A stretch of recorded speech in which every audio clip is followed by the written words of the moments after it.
இன்றைய வசனம் தியானத்தின் தலைப்பு, என் மீட்பரோவெனில் வல்லமையுள்ளவர்.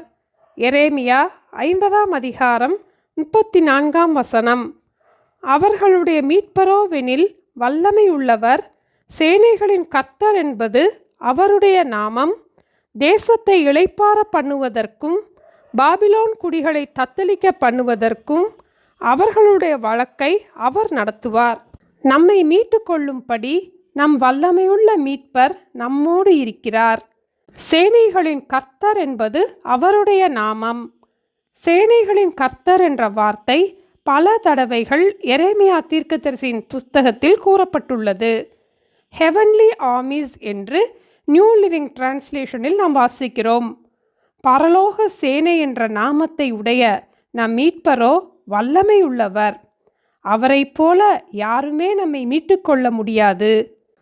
இஸ்ரவேல் ஜனங்களும் யூதா ஜனங்களும் ஆண்டவரை மறந்து மனுஷனுடைய கைவேலையாகிய விக்கிரகங்களை செய்து அதை சேவித்து ஆண்டவருக்கு கோபமூட்டினார்கள்.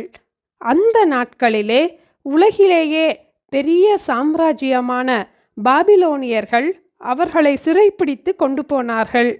இஸ்ரவேல் புத்திரரும் யூதா புத்திரரும் ஏகமாய் ஒடுங்குண்டார்கள். அவர்களை சிறையாக்கின யாவரும் அவர்களை விடமாட்டோம் என்று கெட்டியாய் பிடித்து கொண்டார்கள். 33 வசனத்தில் நாம் இவ்வாறு வாசிக்கிறோம். அப்போது அவர்கள் இருந்த நிலைமையை பற்றி 137 சங்கீதத்தில் நாம் வாசிக்கலாம். பாபிலோன் ஆறுகள் அருகே நாங்கள் உட்கார்ந்து அங்கே சீயோனை நினைத்து அழுதோம். அதன் நடுவில் இருக்கும் அலறு செடிகளின் மேல் எங்கள் கிண்ணறங்களை தூக்கி வைத்தோம்.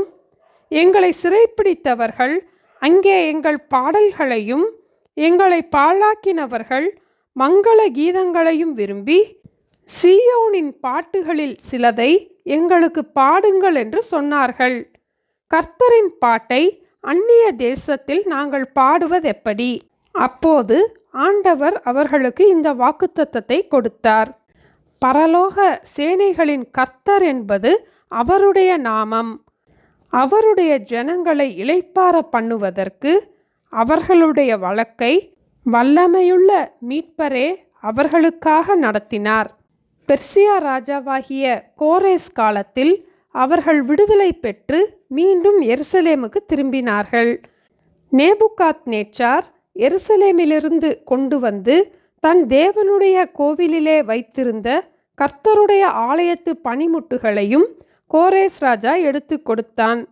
சிறையிருப்பிலிருந்து விடுதலை பெற்றவர்கள் இவைகளையெல்லாம் பாபிலோனிலிருந்து எருசலேமுக்கு போகையில் எடுத்துக்கொண்டு போனார்கள். இதை பற்றி எஸ்ரா 1 அதிகாரத்தில் நாம் வாசிக்கலாம். சிறைப்பிடித்து கொண்டு போகப்பட்ட கர்த்தருடைய ஆலயத்தில் உள்ள பொன் வெள்ளி பாத்திரங்கள் எல்லாம் மீண்டும் எருசலேமுக்கு வந்தது. ஆண்டவர் அவர்கள் சிறையிருப்பை முற்றிலும் திருப்பி இழந்து போன எல்லா நன்மைகளையும் மீண்டும் பெற்றுக்கொள்ள செய்தார். இன்றும் நம் மீட்பராகிய இயேசுவின் வல்லமை மாறிப்போகவில்லை. நாம் இயேசுவை நம்முடைய சொந்த மீட்பராக ஏற்றுக்கொள்வோம்.